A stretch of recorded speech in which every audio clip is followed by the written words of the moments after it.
I just want to make sure that I know all the things that you want to hit. So briefly just list for me what your top priorities are in addressing the addiction and drug crisis. So we know how serious it is, and I think we are changing what we're doing because of the nature of the number one drug that's causing most of the problem, which is fentanyl, right? You know, the lethality, the addictive nature of it. The fact that if you want to get clean from fentanyl, you need another hit every hour. I mean, that is just changing the game of like what services we need to provide. So when it comes to the crisis, my job as governor is to make sure people have the services they need. So, a couple issues. Do we have the beds? So we're studying it. We want to make sure every part of the state, people can find the help they need. We need a regional approach. We're looking at the literal capacity to have places for people to go. Then you need the workforce. Do we have the people? Right now we have people who have left, don't want to be in it. It's tough work. We got to pay them better. We got to keep them. We got to get more people in the pipeline. People that look like everybody in Oregon. So capacity and workforce are really important. And I also think we have to talk about prevention. I think we have not done a good job in the state. And I want to particularly focus on our young people. One pill can kill a person today. If you don't know what's in that pill, you can die. Our kids need to know that. This isn't my youth, your youth, where like, oh, you can try things. No. You try a pill, it can kill you. So we really need to get that message out to our kids. And then what are the biggest concerns that you're hearing from citizens, right? What is the majority of citizens, and what are you doing to take action to address that? Well, you know, the addiction crisis looks different for everyone, but I would say almost every Oregonian either has some personal experience with folks who have an addiction or a mental health issue or both. They probably, unfortunately, may have lost people. I just had a text the other day from a friend, someone I've worked with a long time, who said, my son died last fall. We worked together. He was my best friend. He died from a fentanyl overdose. So there's real hurt and pain out there. There's frustration that people can't get the help they need. So what I say to folks is we are listening. We understand people need help. And we want to be as strategic as possible to provide that care. Because when you're ready to get help, whether it's a mental health issue or an addiction issue or both, people need to be there for you.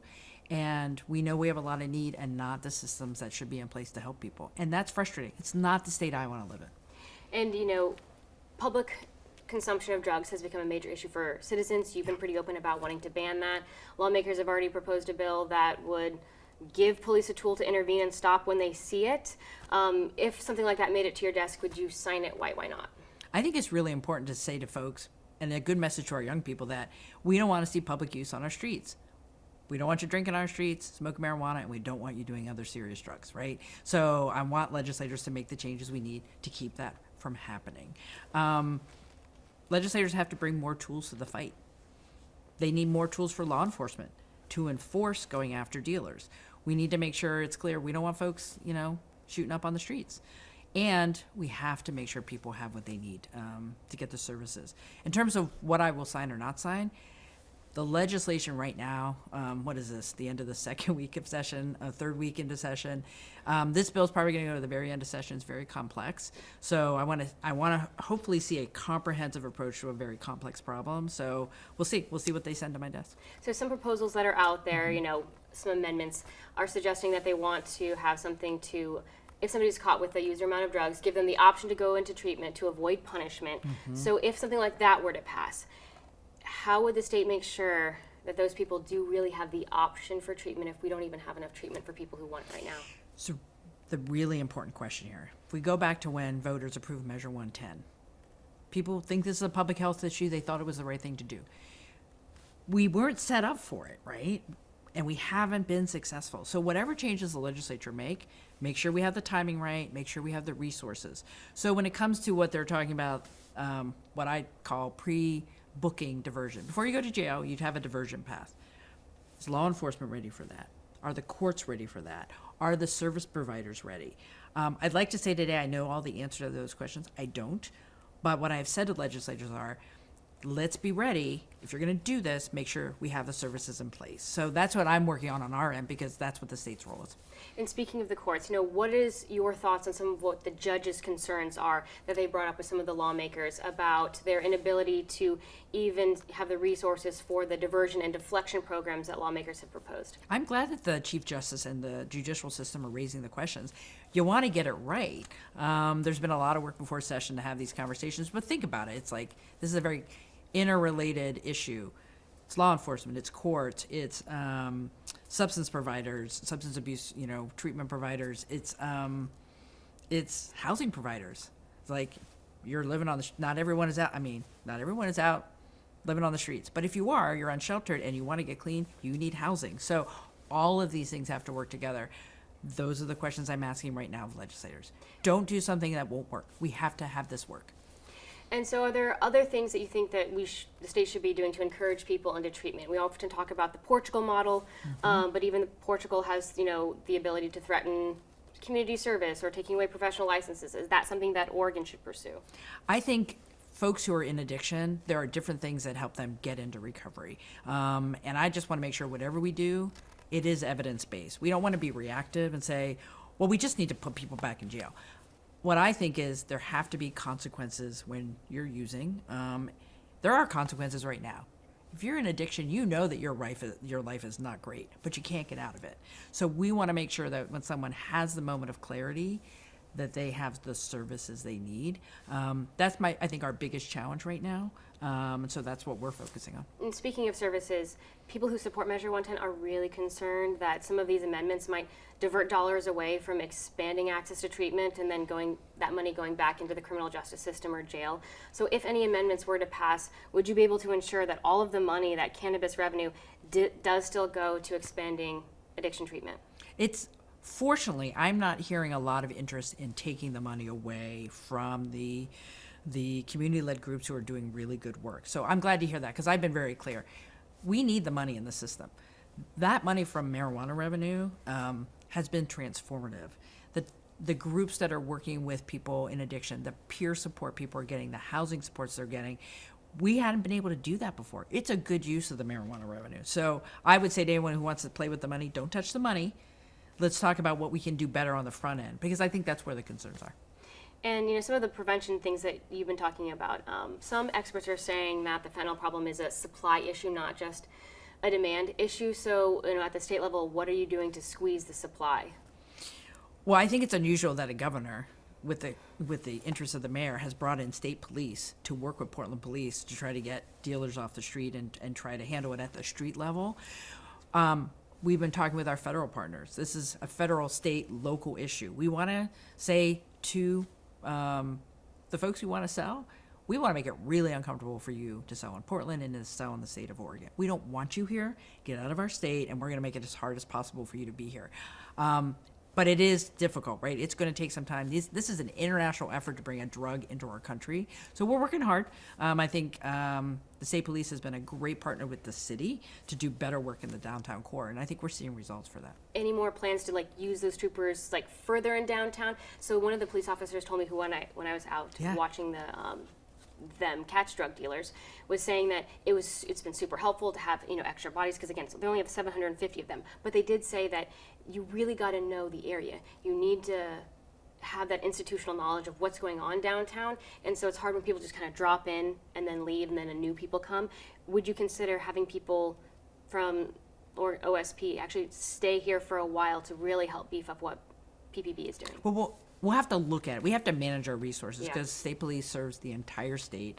The good thing that I'm hearing from the superintendent is, because of the increased classes that I've helped get done at the state academy, so we have more classes than we've ever had before. We're trying to get through the backlog. Portland needs more folks. State police need more folks. Every law enforcement's I need, people retiring. So I want to make sure that people have what they need. I do believe we need to have a conversation in 2025 with the legislature about what more can the state police do statewide, so they can be that front line of saying no to the drug dealers. And the lessons we're learning from Portland, I think, will be helpful. And then you said it yourself how deadly fentanyl is. So should the state be increasing the penalties for people who are trafficking and dealing fentanyl? Well, I just want to make sure we can catch them and, actually, penalize what they're doing. I haven't actually looked at the actual, penalties involved. What I've been hearing is we need the tools that the legislature is going to give, so you can actually prosecute. So we're starting there. But But we have to figure this out. I really want to say to our federal leaders, I'm hearing more interest at the federal level to bring more resources in. We need our federal partners here. This is an international challenge, and also collaboration up and down the West Coast. So we are focusing on that. So The people who are out on the streets, they have mental illness and often have addiction at the same exact time. So we can build all the housing in the world for them, but until all of those root issues of addiction are addressed with detox and those secure residential treatment facilities, we're not going to see the results. So can you go a little bit further about what you're asking for from the federal level to make sure that people who are in this addiction crisis do have a fighting chance at long-term housing? It's a number of things. You can get to the very minute, like it's helpful that the federal government has said we can use our federal Medicaid dollars differently to provide mobile crisis, right? That's really helpful. Medicaid is a huge funder of our healthcare system. So making sure our healthcare system can step up in a way that we haven't been able to, and that takes federal partnership in terms of resources. But if you think about the continuum, right? I always think about it, if someone's ready for recovery, do they have a place to detox if they need that, or get the medically assisted treatment that they need, right? Then what happens, right? Where do they have a recovery house? Do they get outpatient?